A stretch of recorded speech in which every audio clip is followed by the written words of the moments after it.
حضرت سلیمان کا لشکر آ رہا تھا اور یہ چیونٹی وادی نمل میں اپنی ہمجولیوں کے ساتھ وہاں تلاش رزق میں گھوم پھر رہی تھی. تو جو ہی لشکر آتے ہوئے دیکھا تو اس نے اپنی ہمجولیوں کو کہا، جس کی حکایت قرآن نے کی ہے، کہا جلدی جلدی اپنی بلوں میں داخل ہو جاؤ، اللہ کے نبی کا لشکر بے خبری میں تمہیں کچل نہ ڈالے. کئی میل دور سے چیونٹی کی اس آواز کو حضرت سلیمان نے سنا. قرآن بتاتا ہے فَتَبَسَّمَ ضَاحِكًا مِّن قَوْلِهَا، اور اس چیونٹی کی اس بات کو سن کر پیغمبر کے چہرے پہ ہنسی آ گئی، مسکراہٹ آ گئی کہ یہ کیا بول رہی ہے. اللہ اکبر. چیونٹی کو پکڑ کے کان کے پردے پہ بھی ڈال دو تو آپ پھر بھی نہ سمجھ پائیں کہ وہ کیا بول رہی ہے.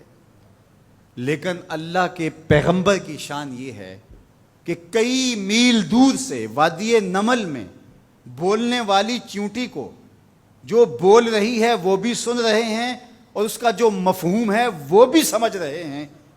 یہ پیغمبر کی شان ہے. کبھی بھی پیغمبر کو اپنی ذات پہ قیاس کرنے کی غلطی نہ کریں.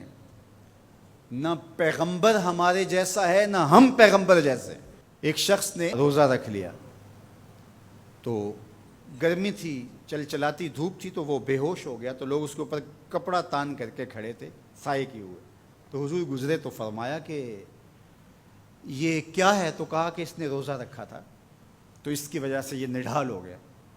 فرمایا کہ اس کو کس نے کہا تھا روزہ رکھا؟ وصال کا روزہ رکھا.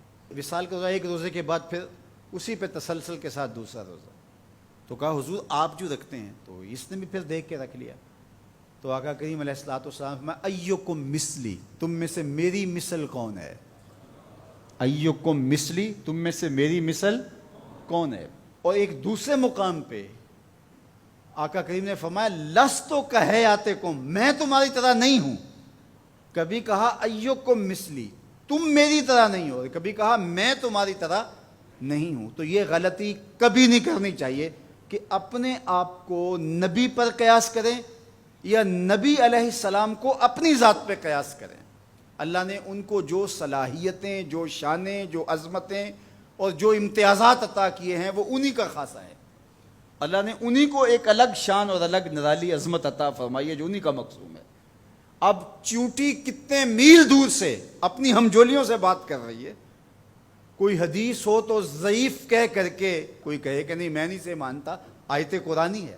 فَتَبَسَّمَ ضَاحِكًا مِّن قَوْلِهَا، چیونٹی کی اس بات کو سن کر اللہ کا پیغمبر مسکرانے لگا کہ یہ کیا کہہ رہی ہے.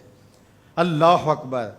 یار حضرت سلیمان علیہ السلام چیونٹی کی بات سنیں بھی اور جو وہ کہے اس کو سمجھیں بھی اور اس بات پہ مسکرائیں بھی اور چیونٹی بھی کئی میلوں پہ ہو. یہ شان اس پیغمبر کی ہے کہ جو مسجد اقصیٰ میں تیرے نبی کے پیچھے مقتدی بن کے کھڑا ہو. جب مقتدی کی سماعتوں کا یہ عالم ہے تو مقتدا کی سماعتوں کا عالم کیا ہوگا. اس لیے میرے اور آپ کے آقا و مولا نے ارشاد فرمایا جو میں دیکھتا ہوں وہ تم نہیں دیکھ پاتے، جو میں سنتا ہوں وہ تم نہیں سن پاتے. تو جب سلیمان علیہ السلام اتنی دور سے چیونٹی کی آواز کو سن بھی لیں اور اس کی سرسراہٹ کے مفہوم کو اخذ بھی کر لیں اور اس پہ آپ جو ہے وہ جواب بھی دیں، فَتَبَسَّمَ ضَاحِكًا مِّن قَوْلِهَا، تو پیغمبر چیونٹی کی آواز کو سن لے تو مدینے والا امتی کی آواز کو نہیں سننے گا. تو یہ شان ہے خدمت گاروں کی، سرکار کا عالم کیا ہوگا. اللہ نے شان عطا کی ہے، اللہ نے عظمت عطا کی ہے. اب اس چیونٹی کو امام راضی کہتے ہیں قیامت تک آنے والی چیونٹیوں کا سردار بنا دیا. کیوں؟ اس لیے کہ اس چیونٹی کو اس بات کا علم تھا کہ اللہ کے نبی کا لشکر جان بوجھ کر ننھی جان کو بھی ضائع نہیں کر سکتا. یہاں ایک لمحے کے لیے رکیے اور اس مفہوم کو اچھی طرح ذہن میں اتار لیجئے، اپنے اندر راسخ کر لیجئے. نبی کی تربیت پانے والا لشکر جان بوجھ کر کے ننھی جان کو بھی ضائع نہیں کر سکتا. اور جو اپنے بدن سے بم باندھ لے اور انسانوں کے انبوہ میں گھس جائے اور پھر بم پھٹے اور چھوٹے چھوٹے بچوں کے جسم کے ٹکڑے اور گوشت کے لوتھڑے بھی دیواروں سے چپک جائیں اور فرش خون سے بھر جائے اور وہ سینے پہ ہاتھ رکھ کے ذمہ داری قبول کرے، وہ نبی کا لشکر تو نہیں ہو سکتا، کسی شیطان کا لشکر ہو سکتا ہے۔ تو اس چیونٹی کو اللہ تعالیٰ نے قیامت تک کی چیونٹیوں کا سردار بنا دیا۔ قرآن مجید کی 114 سورتوں میں سے ایک سورت کا نام اس چیونٹی کے نام پہ رکھ دیا۔ کتنا بڑا اعزاز دیا اس چیونٹی کے نام پہ۔ سورہ النمل ذات کی چیونٹی ہے، لیکن پیغمبر کے تربیت یافتہ لوگوں کے مزاج کو جانتی ہے۔